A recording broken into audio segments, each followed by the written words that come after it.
is Lisa and welcome to my channel. Today we're going to work on the saddle and getting the tassels and braids ready. But first, let's have a look at design. This point right here, I wasn't sure what colors to use for my tassels for the halter and for the breast collar. As I couldn't figure out the design, what I did was copy a picture and drew on the halter in the color of this into a, this is in paint.net. And then what I did is try different things. So I put on white tassels or off-white tassels. I tried blue tassels.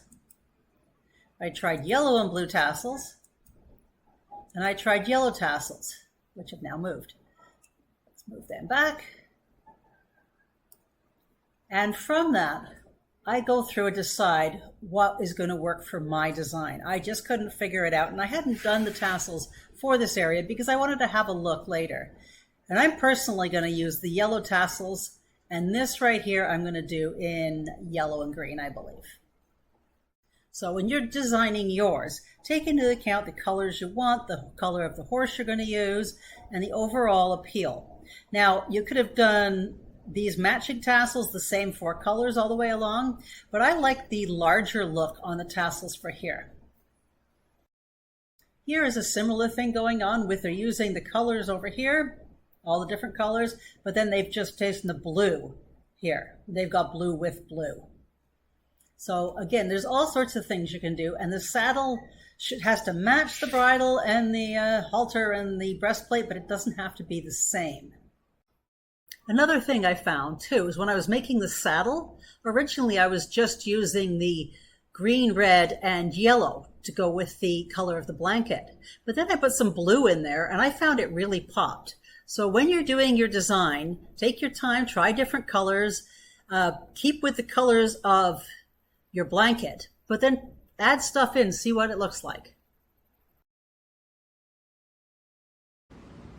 First thing we're going to do is make the saddle. So I've just put a little piece of saran wrap over my blanket, and then I'm going to get some Model Magic. This is by Crayola, and it's mushy stuff. It takes, it has to dry overnight, and it takes 72 hours to dry completely. The thing is, even once it's dry, you can sew through it, which makes a really neat ability to put stitching on the top of our saddle. When you're not using it, put it into a Ziploc bag, and that'll keep it good. If it's out in the air, it will dry. I've taken a piece out of the bag, and what I want to do is mold it so that it is about the width of this, that you don't want it to go, oops, let me move that closer. You don't want it to go beyond the size of this. You want it to be in scale with the model. So we want a piece that goes about to there and about that far back. And I'm going to make a rectangular piece to fit there. So the best way to do this is to flatten out a larger piece than you think. And this stuff is so easy to work with. If it doesn't work, you just mush it up and start again. So first of all, I'm going to mush a piece out flat and cut a straight edge along one side. Now, when you pick this up, it will shrink a little. So let it re-shrink. Measure the distance you want from here to here, which would be the width of your pad, and then cut another line parallel. Once you have your width cut off one of the ends. Determine where you want it to go on this side and make it the same length on the other side. Then take that off and cut another line this way. Sorry, do that again. Cut another line this way. Once you have that off the model and you know where the size is, we're going to cut the other line this way. And then we're going to leave that on the model to dry a little bit. It's hard to work with when it's too wet, but we want it shaped. So we're going to put it in there, square it up, and let it sit. Now with it on the model, you may want to round some edges up here, like this. You can take that off and cut that on both sides the same. This stuff is just like working with dough. It's a lot like bread dough. shape it in there. Again, if you don't like it, just make it again.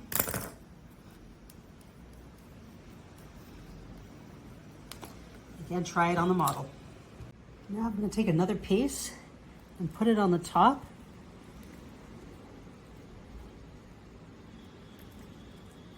And mold that around until I'm happy with the front. I can add, take away from it. And again, this is not dried at all at this point.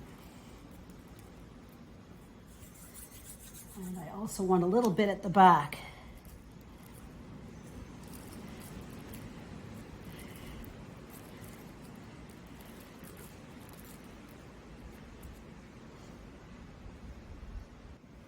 You can build this up a little.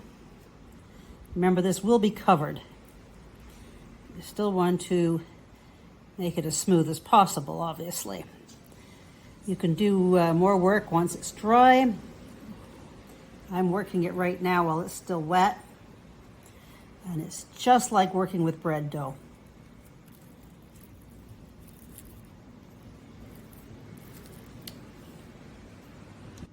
If you put a little bit of water on your finger, that helps smooth it out as well.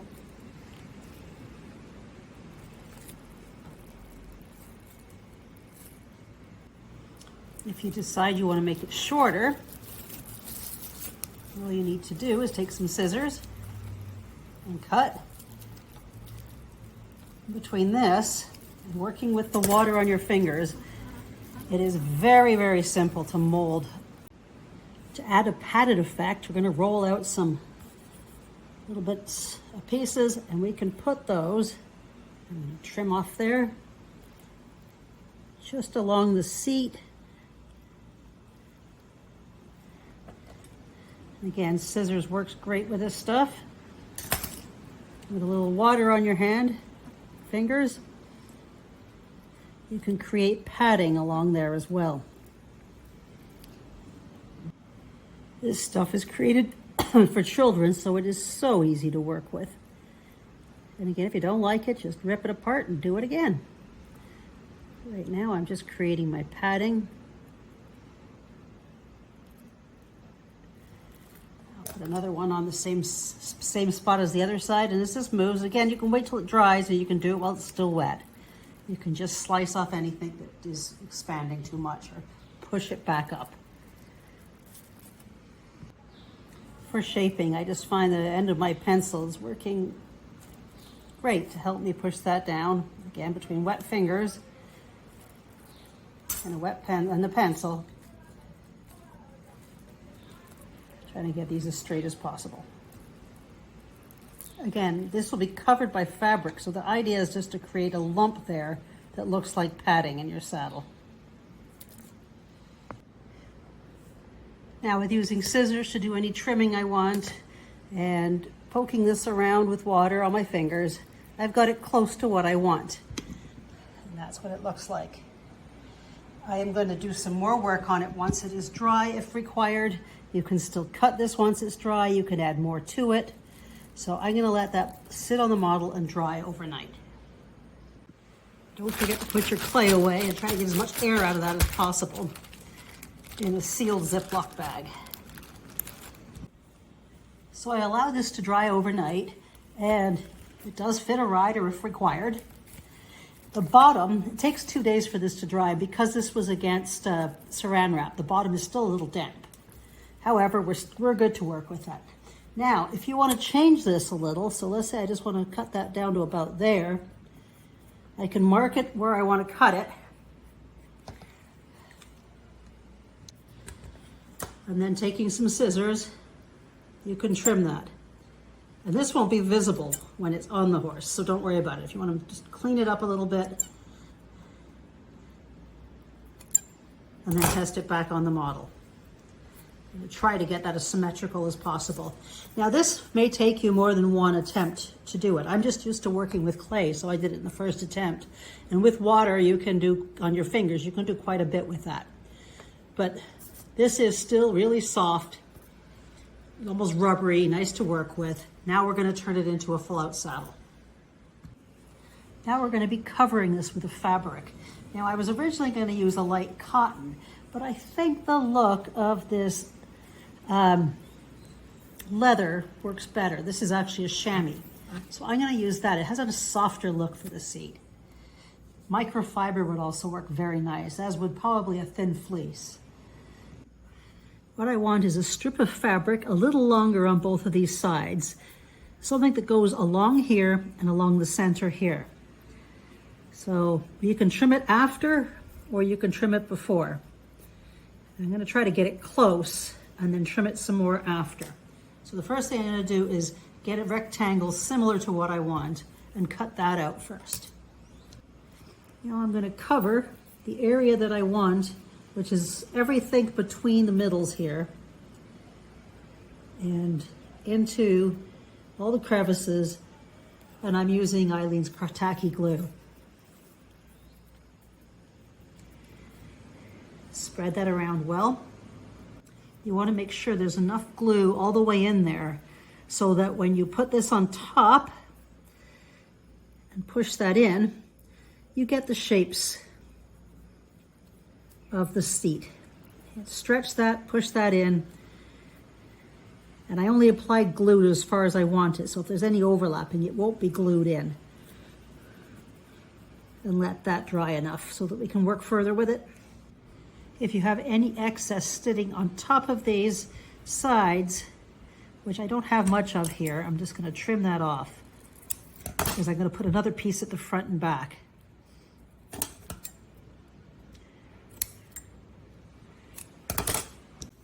Now for the front and back, you can just glue it on and then trim it, or you can put it down and make a makeshift pattern very quickly of the front and back, and then cut those out.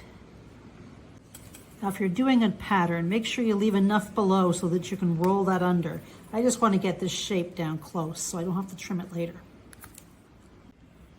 Now apply glue to your section there. Glue on your piece. The two should meet. If they don't, trim them. We're going to let that dry before we fix the rest of it. We'll do the same for the front and for the back.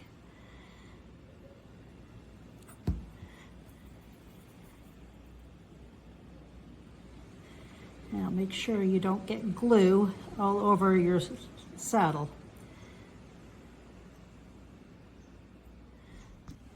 And you can see here at the edges how they meet at the top on the front and the back.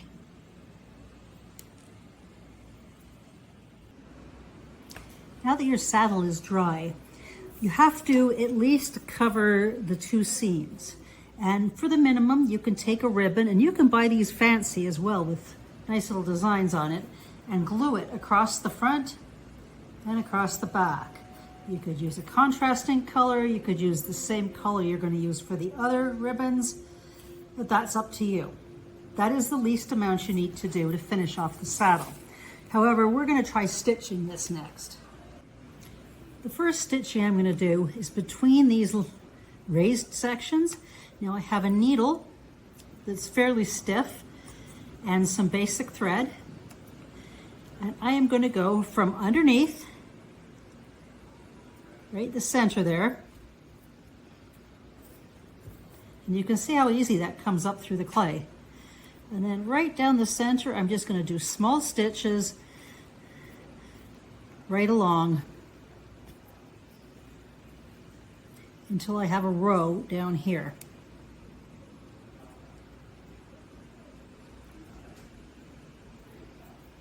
It's not hard to do, it just requires a little bit of patience. And the smaller the stitches, the more realistic it will look.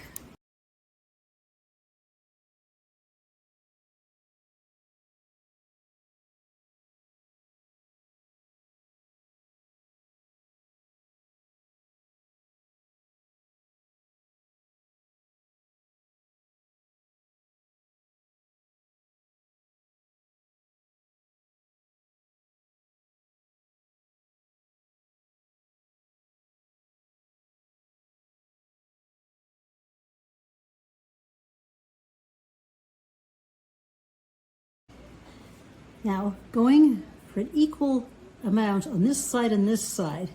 You're going to go in one, under, and out through the other side.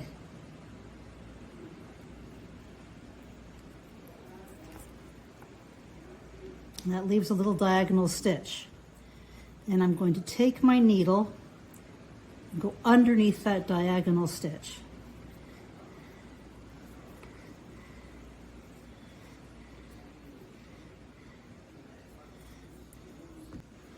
And you're going to do it again. You're going to go in the one side at the top and out the other.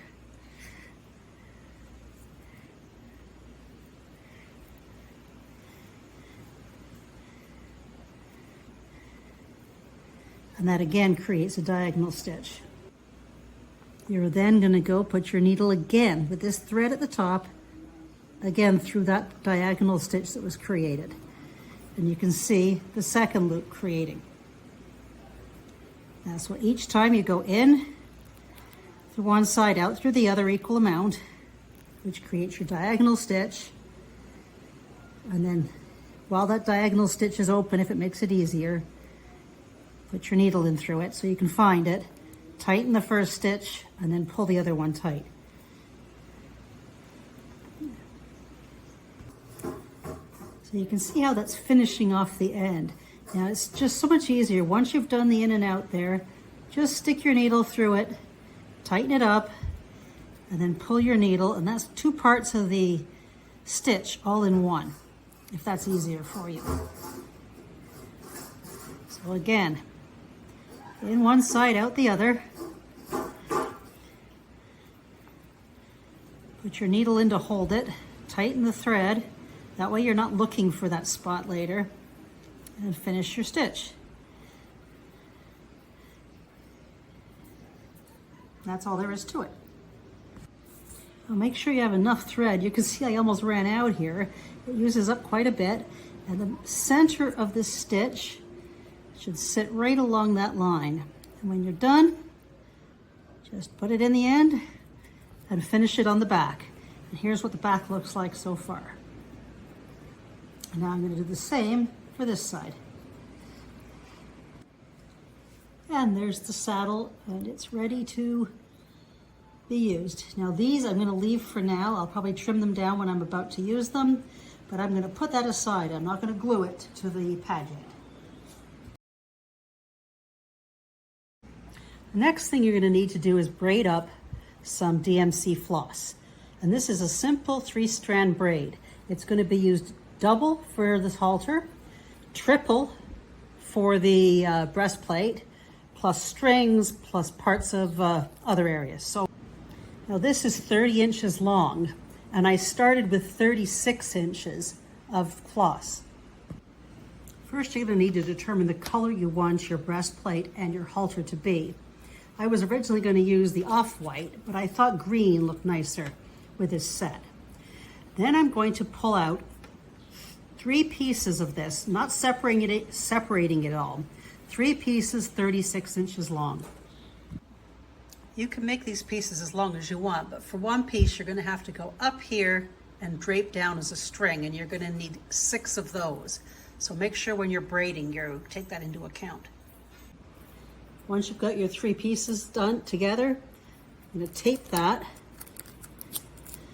so there's a finished end on it. And then with another piece of Scotch tape, I'm going to tape that to the end of a table. Now separating that out, I'm going to do a simple 3-strand braid like you would for hair or whatever, making sure it has the same tension all the way down. You don't want it to be loose, but you don't want it to be so tight that it starts to curl. It should be firm. Running your nails along this helps to keep it straight. And take your time to try to make this as even as possible. Once you get a certain distance away from the table, you may want to grab another piece of tape and then move that up and tape that down to continue working. Keep it closer to the counter. And this will not all come apart when you do that.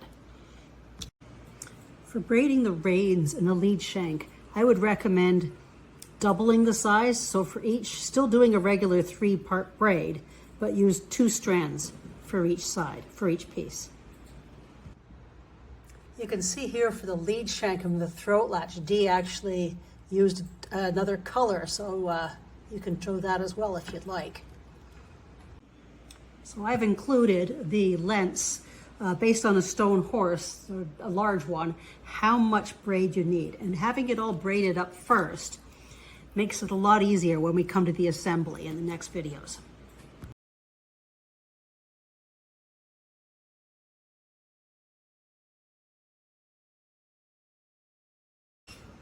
Next thing we're going to do is look at tassels. The first thing to do is determine what colors you want to use and how many layers or tiers you want to use. Because this is a smaller model, I've decided I want to use 2 tiers, but put beads in here. And I'll be putting 2 tiers all the way along here and here, with 1 tier along the back.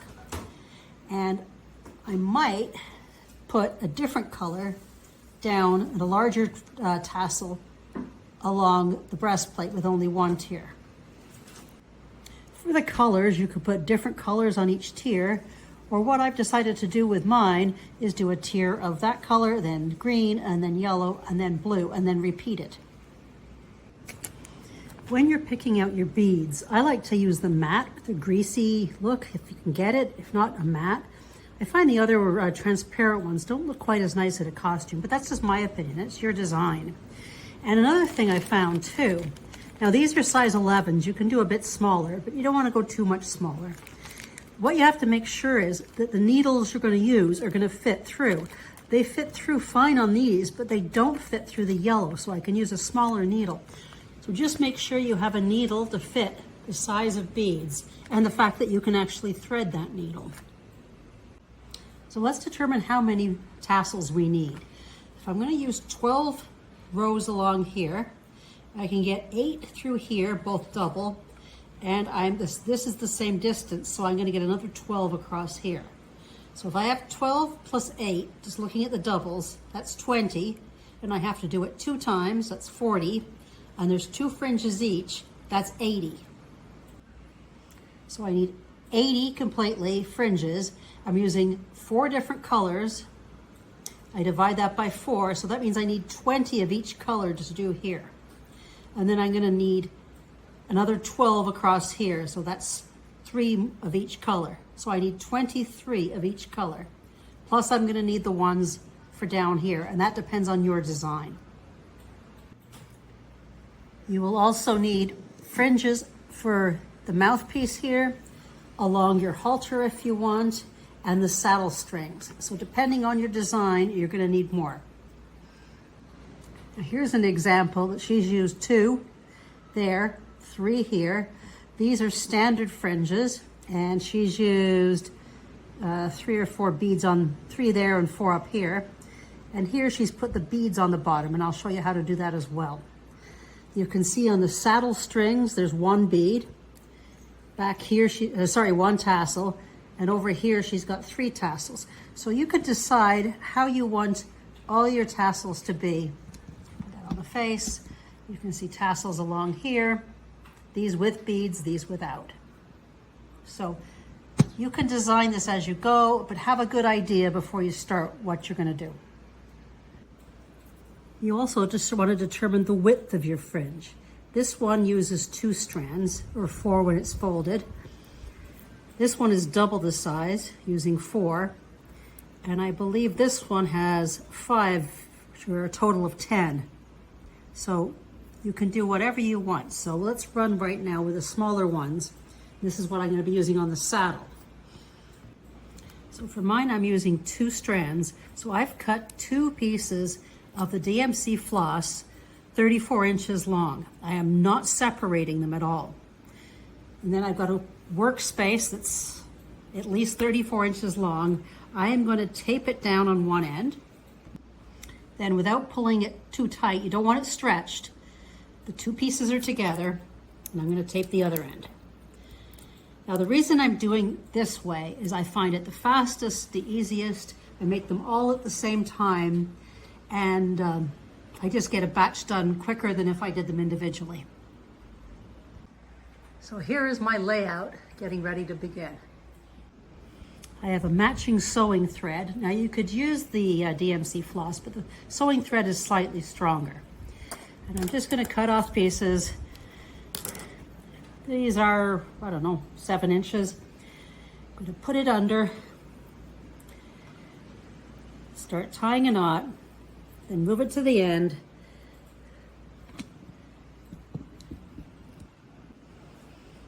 I have at least enough for half of the fringe on this side. Tie a second knot.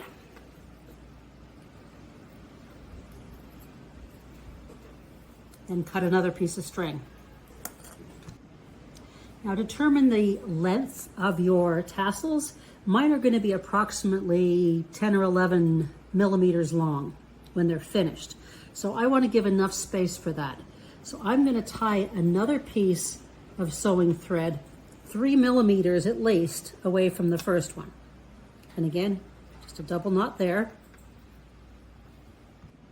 And I'm going to continue all the way down this 34-inch piece, tying on sewing thread every 3 or so millimeters. And again, if you want longer tassels, leave more space between them. Here you can see all the strings tied all the way along. Next thing I'm going to do is start cutting it. After removing the tape, what I am going to do is take some scissors, and in the middle of each one of the strings tied, I'm going to cut that. Now, using small scissors is great if they work. Mine don't, so I am just going to use my regular scissors. And when you're doing this, just make sure you don't cut the other strings that you just tied. And I would really recommend listening to an Audible book or something while you're doing this so you don't notice the time going by. And cut all of those. Now that they're cut, we're going to brush the tassels out. And I know most people like to use these eyebrow brushes, and you can, except I find them slow. What I use is a dog brush. Yes, you heard it right, a dog brush. Anything with tight bristles and that can take a bit of a beating. So what you're going to do, for each one, fold it in half. And you can always tug if one side is smaller, shorter than the other if you want. You can tug it through to make it a little more centered. Once you have it centered, hold that down with your finger and then brush it. Again, this will take a lot longer if you use the eyebrow brush. Notice I didn't break any apart either with the eyebrow brush. It really helps if you do.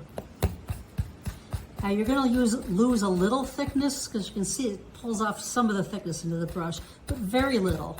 Just make sure you keep your finger intact on the spot so nothing moves. Now later, if you want to add a little bit more, or you want to break some out, you can use the eyebrow brush. Once you got it close, good enough, do the next one. And go through the whole pile like that before doing anything else. In this next step of a tassel assembly, we are going to wrap them. And pick a wrap color that works with your costume saddle pad, as well as all the colors you're using. And in my case, I'm using black. And I'm going to cut a piece of black, about that long, and then pull out one piece. You only need one piece for this. Take your fringe. If you want to dampen your fingers, make your tassel shape. Take your wrap color and tie that with just one knot. When you're tying your knot, get it up close to the top so that just a little tiny bit sneaks through. Like that. Now holding one down, you can take that and wrap it as many times around as you want. So for me, I'm going to do 3. Then holding both like this, you can scooch through a tie and pull that tight. Just get that out of the way. Just one tie, one knot like that. If you want to do a multicolor wrap, take one piece of 2 different colors and tie that around. Again, just 1 knot. Again, hold it back with them side by side. Wrap it around as many times as you want. And I'm moving it up each time or down each time so that I can see both colors. And tie that off again, just like you did the other one. Just 1 single tie. Now, doing this in an assembly format like this makes it a lot faster in the long run. Now for this next step, I have a damp cloth to keep my fingers glue free. I have some scissors and I have some glue that comes out in a small end. So the first thing I'm going to do is take these wraps and carefully cut off the ends as close as possible. Then dab on a little bit of glue, just a tiny bit. Holding this end with clean fingers, I'm just going to roll that once or twice and you can see how it's finished. Put that aside and do the rest. In this next step, if you need to, you can brush out the fringe a little more, the tassel a little more, if you need to. And then what I've done is drawn some lines here, and they are 11 millimeters apart, what I want to use for my tassel. So I'm going to hold it at one side and take my scissors, line them up, and cut. Now I can make sure that it's straight, so I have a little piece sticking out. And there's your tassel. For the breast collar tassels, I am using 5 thicknesses of these. So when it's folded, that's 10 thicknesses. And I'm making them 4 millimeters, at least 4 centimeters apart, because they're going to be a bit longer as well. I only put 1 knot there. I like the single one. I'm going to wrap it, but I'm going to put some more wraps on these bigger tassels. I'm trying to put them side by side instead of on top of each other so you get to see it more. Like that.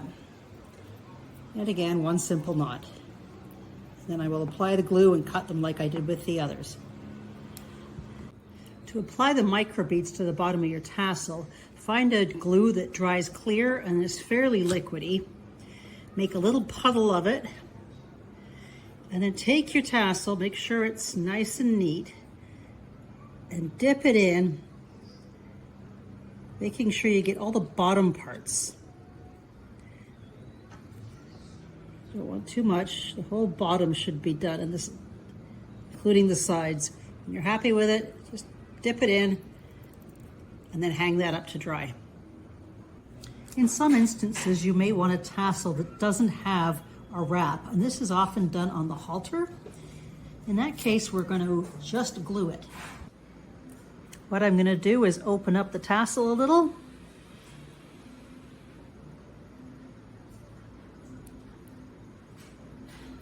And put a little glue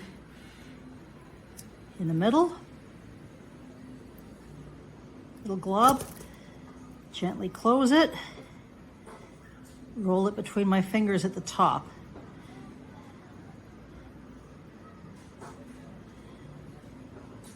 And then once that's dry, I'm going to cut that to the length I want it, and then it's ready to use.